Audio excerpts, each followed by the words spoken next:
ансамбле юниоров-1 и первое место. Наши судьи особенно интересно оценили это первое место. Çok hoş sözler bize eşitlik bizim müziklerimizden bu reks barədə. Kompozisiya Nazimi.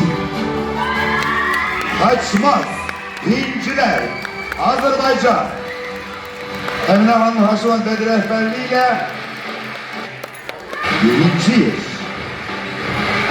Если это было интересно, вот ты говоришь не иначе. Они уже здесь так же кричат. Я место еще не сказал.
Bir ana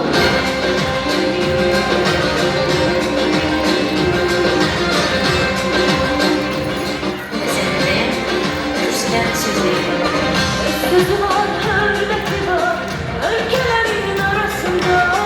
Böyle güzel, böyle zengin var dünyanın arasında. Я несколько раз, кстати,